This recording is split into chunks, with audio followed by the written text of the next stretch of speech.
नमस्कार दोस्तों, आप देख रहे हैं आपका अपना चैनल रिपोर्टर जितेंद्र। वक्त हो चला है प्रतापगढ़ जिले की आज की दिन भर की बड़ी खबरों से पहले आप सबसे छोटा सा रिक्वेस्ट है, जिन लोगों ने अभी तक मेरे चैनल को सब्सक्राइब नहीं किया है उनसे निवेदन है कि आप लोग चैनल को सब्सक्राइब करें, लाइक करें, साथ में शेयर करना ना भूले।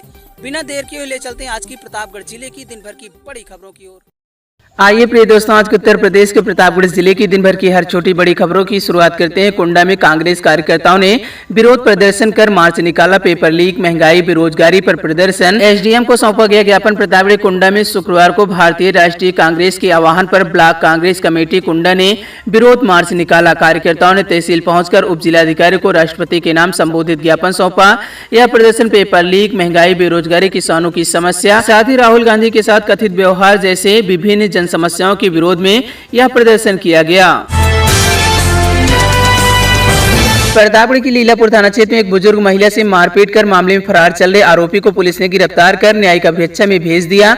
आरोपी पर लाठी डंडे, लोहे की राड से हमला कर महिला को गंभीर रूप से घायल करने का आरोप लगाया गया है। इसी पर उप निरीक्षक सौरभ यादव और हेड कांस्टेबल अजय यादव ने मुखबिर की सूचना पर मिसिरपुर तिराहे से वांछित आरोपी कलीम पुत्र इलियास निवासी परमेश्वरपुर देलूपुर थाना लीलापुर जनपद प्रतापगढ़ को गिरफ्तार करते हुए जेल भेजा। जेठवारा थाना क्षेत्र में दुष्कर्म और छिनैती के मामले में पुलिस ने एक आरोपी को गिरफ्तार किया। आरोपी के कब्जे से छीनी गई चांदी की पायल बरामद की गई। इस बरामदगी के आधार पर पुलिस ने मुकदमे की धारा और बढ़ा दी। वहीं पुलिस के अनुसार जेठवारा थाना में दर्ज दुष्कर्म और छिनैती के मुकदमे में वांछित चल रहे सच्चिदानंद द्विवेदी 19 वर्ष पुत्र राजेंद्र प्रसाद द्विवेदी को शुक्रवार को गिरफ्तार किया गया। वह लालगंज थाना क्षेत्र के उदैयापुर का निवासी बताया जा रहा है। मुखबिर की सूचना पर उसे जलेसरगंज मोड़ के पास से दबोचा गया।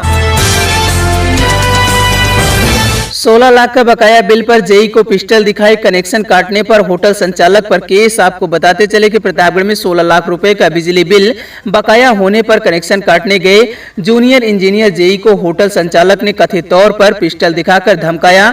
इस मामले में पुलिस ने होटल संचालक के खिलाफ मुकदमा दर्ज कर जाँच शुरू कर दी। इस घटना का वीडियो सोशल मीडिया पर तेजी से वायरल हो रहा है। यह घटना शुक्रवार करीब 11 बजे हुई, जब भूबिया विद्युत उप केंद्र पर तैनात जेई अजय कुमार कटरा मेहंदीगंज स्थित कालिका होटल पहुंचे। होटल पर 16 लाख रुपए का भारी भरकम बिजली बिल बकाया था, जिसके चलते जेई ने विद्युत कनेक्शन काट दिया। आरोपी के कनेक्शन काटे जाने की जानकारी मिलने पर होटल संचालक कमलेंद्र सिंह जेई के कैंप कार्यालय पहुंच गए। वहां उन्होंने कथित तौर पर गाली गलौज करते हुए पिस्टल निकालकर जेई को धमकाया। दिनांक 24 जुलाई को बिजली विभाग के अवर अभियंता द्वारा बिजली बिल का भुगतान न किए जाने पर कोतवाली देहात स्थित कालिका रेस्टोरेंट की लाइन काट दी गई थी, जिसके उपरांत होटल के संचालक द्वारा जेई के कैंप कार्यालय में जाकर गाली गलौज एवं जान से मारने की धमकी दी गई।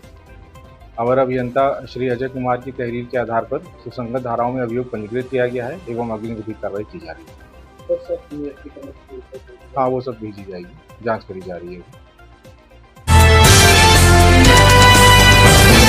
आर्य समाज चौक में 77 लाख रुपए का घोटाला, पूर्व में पदाधिकारियों की सदस्यता आजीवन समाप्त, कानूनी कार्यवाही शुरू। आपको बता दें कि प्रतापगढ़ के आर्य समाज चौक में 77 लाख रुपए के कथित घोटाले का शुक्रवार दोपहर 1 बजे प्रेस कॉन्फ्रेंस कर खुलासा किया गया। संस्था के प्रशासक विजय सिंह ने पूर्व प्रबंधन समिति के 6 पदाधिकारियों पर गंभीर आरोप लगाया। इन पदाधिकारियों की सदस्यता आजीवन समाप्त कर दी गई है। इसके खिलाफ कानूनी कार्रवाई भी शुरू की जा रही है। प्रशासक विजय सिंह ने बताया कि पूर्व प्रबंधन समिति पर वित्तीय अनियमितताओं, संस्थान के वाइलाज के उल्लंघन और मनमाने ढंग से प्रबंधन चलाने के आरोप थे। इन आरोपियों की पुष्टि होने पर आर्य प्रतिनिधि सभा ने 9 जून सन 2026 को प्रबंधन समिति को भंग कर दिया था। इसके बाद संस्था के संचालक ने एक प्रशासक नियुक्त किया था।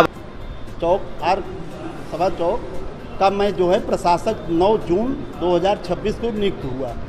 इसलिए नियुक्त हुआ कि यहाँ पर अभी तक जितने प्रधान थे, कोषाध्यक्ष थे, इसके पहले 3 सालों में बड़ा लंबा घोटाला किया। उसकी घोटाला की जो है जब उच्च नेतृत्व को जब जानकारी प्राप्त हुई तो उन्होंने इन सभी प्रबंध समितियों को निरस्त करते हुए हमको 9 जून को हमको प्रशासक नियुक्त किया। जब मैं यहाँ प्रशासक हुआ तो जब यहाँ पूरा मैंने खंगाला और हमने देखा कि यहाँ भ्रष्टाचार ही भ्रष्टाचार है, तो हमने पूरी शिकायत वहाँ किया। उनके द्वारा कमेटी गठित की गई और कमेटी में भी पूरी तरीके से मेरी शिकायत को सत्य पाई गई और लगभग 77 लाख रुपए का घोटाला यहाँ हुआ है। तमाम ऐसे दुकानदार हैं जिनको कि आज तक रसीद ही नहीं दिए हैं, मुझको लिखित रूप में अपनी हैंड राइटिंग में वो दिए हैं कि हमने इतना पैसा 15 लाख कोषाध्यक्ष को दिए हैं या प्रधान को दिए हैं, लेकिन हमको आज तक किसी प्रकार की रसीद नहीं मिली है। और जो पदाधिकारी थे उन्होंने इसलिए शिकायत नहीं किया कि जो है उन लोगों ने भी एक एक दुकानें जो है इसमें से ले लिए हैं, इसलिए उन लोगों ने भी शिकायत उच्च नेतृत्व को इसको नहीं बताया।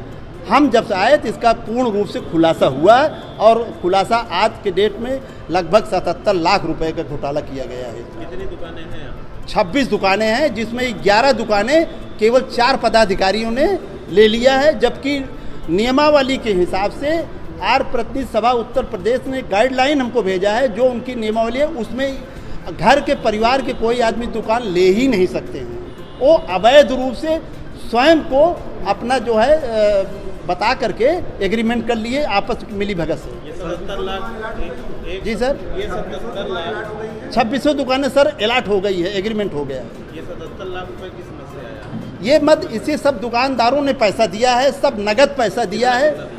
कोई 20 लाख दिया है, कोई 15 लाख, कोई 13 लाख, कोई 12 लाख, सभी ने हमको लिख करके हैंड राइटिंग में दिया है कि नगद पैसा मैंने दिया था। रसीद हमको आज तक कुछ भी नहीं दिया गया। संस्था के उच्च अधिकारियों द्वारा इस पूरे लूट प्रकरण में क्या कार्रवाई की गई है और आगे क्या कार्रवाई की जाएगी? सर जब हमने बताया तो हमने पूरा वहाँ जब बताया तो सबसे पहले उन्होंने टीम गठित किया, जांच कराया, जांच में शिकायत सही पाई गई।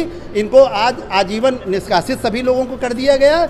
आगे विधिक कार्यवाही के लिए इन लोगों के खिलाफ मुकदमा पंजीकृत कराया जाएगा, दुकानें इनकी खाली कराई जाएगी, दुकानें भी निरस्त की जाएगी। कौन लोगों को निष्कासन किया गया? कितने लोग? अभी जो पूर्व प्रधान राम कृपाल, राजेश खंडेलवाल कोषाध्यक्ष, पुस्तकालय अध्यक्ष विनय सिंह, संयुक्त मंत्री कृष्णा पटवा और अभिषेक बनवाल, 5 लोगों के संस्था द्वारा मुख्य रूप से निकाला गया है आजीवन इनको। कितने सालों से कार्य किया जा रहा है भ्रष्टाचार? जी ये भ्रष्टाचार लगभग कितने वर्षों से चल रहा है? अरे भ्रष्टाचार चल रहा है 3 सालों से लगातार चल रहा था। ये जो पैसों का गबन हुआ है, इसकी रिकवरी के लिए संस्था ने क्या जो है स्ट्रेटजी अपनाई है? अब पहले तो मुकदमा पंजीकृत कराया जाएगा। इन्होंने जो कूट रचित दस्तावेज करके तैयार करके एग्रीमेंट किया है, उसके बाद दुकान इनकी खाली कराई जाएगी। बाकी जितने किराए बचे हैं इनके सिविल सूट करके वसूला जाएगा। केवल जिन्होंने घपला किया है उनकी दुकानें खाली कराई जाएंगी या जिन्होंने घपलेबाजी करके दुकानें हासिल की है सबकी खाली कराई जाएगी? नहीं नहीं, जो बाकी लोग हैं वो सब सही हैं, उनसे कोई दिक्कत नहीं, लेकिन जो ये 5 लोग जो है 11 दुकान किए हैं, इन्हीं खिलाफ कार्रवाई की जाएगी, क्योंकि विधि के बाहर इन्होंने काम किया है। प्रतापगढ़ जगन्नाथ रथ यात्रा, पुलिस बल तैनात, जय जगन्नाथ के जयकारों से गूंजा शहर, श्रद्धालु हुए शामिल। प्रतापगढ़ शुक्रवार शाम भगवान जगन्नाथ, बालभद्र और देवी सुभद्रा की रथ यात्रा निकाली गई। इस्कॉन मंदिर के सेवानिधि गौरंग दास के नेतृत्व में यह यात्रा गाजे बाजे और हरिनाम कीर्तन के साथ शुरू हुई। नगर कोतवाली क्षेत्र के किशोरी सदन से शुक्रवार शाम 5 बजे प्रारंभ हुई यह रथ यात्रा चौक घंटाघर, भगवान चुंगी, राजापाल टंकी सहित विभिन्न मार्गों से गुजरी। आपको बता दें कि रथ यात्रा में बड़ी संख्या में श्रद्धालु शामिल हुए। भक्त नाचते गाते हुए भगवान जगन्नाथ का आशीर्वाद लेते हुए देखिए पूरे शहर में जय जगन्नाथ के जयकारों से भक्तिमय माहौल बन गया। विभिन्न स्थानों पर श्रद्धालुओं ने पुष्प वर्षा और आरती के साथ यह रथ यात्रा का स्वागत किया। प्रतापगढ़ छिनैती मारपीट तोड़फोड़ के एक मामले में पुलिस ने एक आरोपी को गिरफ्तार किया। कुंडा पुलिस ने शुक्रवार दोपहर 2 बजे गिरफ्तार किया। फरार चल रहे आरोपी को न्यायालय में पेश करने के बाद जेल भेज दिया। इस मामले में पहले 5 आरोपी जेल भेजे जा चुके हैं। वीरेंद्र कुमार यादव 24 वर्ष पुत्र राजाराम यादव निवासी ग्राम बरजवा मनगढ़ थाना कुंडा जनपद प्रतापगढ़ के रूप में आरोपी की पहचान हुई है। प्रतापगढ़ बीमारी से तंग आकर युवती ने किया सुसाइड, कमरे में मिला 105 बहनों में सबसे छोटी थी। प्रतापगढ़ कंधई थाना क्षेत्र में 21 वर्षीय युवती मुस्कान ने गुरुवार देर शाम घर के अंदर आत्महत्या कर ली। परिजनों के अनुसार वह लंबे समय से मानसिक बीमारी से जूझ रही थी। शुक्रवार सुबह परिजन के सदस्य दरवाजा खोला तो मुस्कान का शव वहीं पाया। आपको बता दें मृतक के भाई परवेज ने घटना की सूचना पुलिस को दी है। मौके पर पहुंची पुलिस ने शव को नीचे उतरवाने के बाद पंचनामा भरकर पोस्टमार्टम के लिए भेज दिया। परिजनों ने बताया कि मुस्कान का इलाज सुल्तानपुर के एक निजी चिकित्सक से चल रहा था। वह 5 बहनों और 2 भाइयों में सबसे छोटी थी। उसके पिता का कुछ दिन पहले निधन हो चुका है। प्रतापगढ़ नाली सफाई के दौरान पुलिस से धक्का मुक्की, 14 पर केस दर्ज, एक हिरासत में। जल निकासी को लेकर पहुंची थी पुलिस, राजस्व और पुलिस टीम मौजूद। आपको बताते चले कि प्रतापगढ़ कंधई थाना क्षेत्र के सल्लीपुर कंजास गांव में जल निकासी की नाली की सफाई के दौरान पुलिस के साथ धक्का मुक्की और हाथापाई का मामला सामने आया था। घटना के बाद पुलिस ने 14 लोगों के खिलाफ मुकदमा दर्ज किया है, जबकि एक आरोपी को हिरासत में ले लिया है। मामले का एक कथित वीडियो सोशल मीडिया पर वायरल हो रहा है। जानकारी के अनुसार घटना गुरुवार शाम 5 बजे हुई। वर्षा के पानी की निकासी के लिए राजस्व विभाग की टीम और कंधई पुलिस गांव पहुंची थी। शिकायतकर्ता राम निवास ने आरोप लगाया था कि कुछ लोगों ने नाली की निकासी रोक दी है, जिससे आसपास के खेतों में पानी भर गया है और फसलों को नुकसान हो रहा है। आरोप है कि मौके पर मौजूद कुछ लोगों ने एक दिव्यांग युवक की पिटाई कर दी। स्थिति बिगड़ने पर जब पुलिस ने हस्तक्षेप किया तो मामला शांत कराने का प्रयास किया। कुछ लोगों ने पुलिसकर्मी के साथ धक्का मुक्की की और हाथापाई शुरू कर दी। प्रतापगढ़ पट्टी कोतवाली क्षेत्र के जलालपुर गांव में एक महिला ने अपने पड़ोसी पर मारपीट का आरोप लगाया। महिला ने इस संबंध में पुलिस क्षेत्राधिकारी सीओ पट्टी से शिकायत की है, जिसके बाद सीओ ने मामले की जांच और आरोपी के खिलाफ कानूनी कार्रवाई के निर्देश दिए हैं। जलालपुर गांव निवासी मोनी पांडे पत्नी उमेश ने शुक्रवार दोपहर करीब 1:30 पर सीओ प्रदीप कुमार को दिए गए प्रार्थना पत्र में बताया कि उनके पति रोजी रोटी के सिलसिले में बाहर रहते हैं। घटना वाले दिन बाजार से घर लौट रहे थे, उनके बच्चे घर पर नहीं थे। जब बच्चे घर आए तो वह उनको डांट रहे थे। इसी दौरान पड़ोस में रहने वाले एक व्यक्ति वहां पहुंचा और कथित तौर पर मोनी पांडे के साथ गाली गलौज करते हुए मारपीट करने लगा। प्रतापगढ़ में पुलिसकर्मी पर रिश्वत मांगने का आरोप, लॉकअप से छोड़ने के बदले 5,000 रुपए की मांग, एसपी से शिकायत। आपको बता दें कि प्रतापगढ़ के लीलापुर थाना क्षेत्र में एक पुलिसकर्मी पर लॉकअप से छोड़ने के नाम पर रिश्वत मांगने का आरोप लगा। वहीं रसूलपुर गुलराहा गांव निवासी पुलिस अधीक्षक प्रतापगढ़ को शिकायती पत्र दिया गया। बाल मुकुंद ने बताया कि यह घटना बीते बुधवार दोपहर करीब 3 बजे हुई थी। उनके पुत्र गुलशन वर्मा और पड़ोसी नारायण वर्मा के बीच बच्चों को लेकर कहासुनी हुई थी, जो बाद में मारपीट में बदल गई थी। सूचना पर डायल 112 पुलिस मौके पर पहुंची, दोनों पक्षों को लीलापुर ले आई। वहीं पीड़ित के अनुसार थाने पहुंचने पर पुलिस ने उनके पुत्र गुलशन वर्मा को लॉकअप में डाल दिया। आरोप है कि इसके बाद हल्का इंचार्ज ने गुलशन को छोड़ने के लिए 5,000 रुपए की मांग की। बाल मुकुंद वर्मा ने 3,000 रुपए का इंतजाम कर पुलिसकर्मी को दिया, जबकि शेष 2,000 रुपए उनके पुत्र से लॉकअप के अंदर ही ले लिया गया था। शिकायतकर्ता का कहना है कि रुपए देने के बाद आश्वासन दिया गया था कि गुलशन वर्मा को बिना किसी कार्रवाई के छोड़ दिया जाएगा। हालांकि बाद में पुलिस ने उनके पुत्र पर शांति भंग की धारा में चालान कर दिया गया। इस कार्रवाई के बाद परिजन नाराज हो गए। बाल मुकुंद वर्मा ने अपने शिकायती पत्र में पुलिस अधीक्षक से इस पूरे मामले की निष्पक्ष जांच और दोषी पुलिसकर्मी के खिलाफ विभागीय कानूनी कार्रवाई की मांग की है। हालांकि इस खबर पर अभी तक कोई भी प्रकार की पुष्टि नहीं हुई है। सरसतपुर की विवाहिता ने ससुरालियों में प्रताड़ना का आरोप लगा। पति सास देवर के खिलाफ पुलिस को दी तहरीर। प्रतापगढ़ की पट्टी कोतवाली क्षेत्र के सरसतपुर गांव की एक विवाहिता ने अपने ससुरालियों में प्रताड़ना का आरोप लगाया है। मनोत्री देवी पत्नी कमलेश कुमार ने पति सास देवर के खिलाफ पुलिस को तहरीर दी है। मनोत्री देवी ने बताया कि गुरुवार रात करीब 9:30 बजे उनके देवर बिना किसी कारण के उन्हें गालियां देना शुरू कर दिया। जब उसने इसका विरोध किया तो देवर उसके साथ मारपीट की। घर लौटने पर जब उसने अपने पति को यह बात बताई तो पति ने भी उसे गालियां दी और धमकी दी। वहीं पीड़ित महिला ने इस घटना की जानकारी अपने मायके वालों को दी। मायके वाले शुक्रवार दोपहर से लेकर थाने पट्टी है और प्रार्थना पत्र देकर कार्रवाई की मांग की। पट्टी सीएचसी में डॉक्टर ने मांगा ऑपरेशन का शुल्क। पीड़ित की शिकायत, अधीक्षक ने जांच का आश्वासन दिया।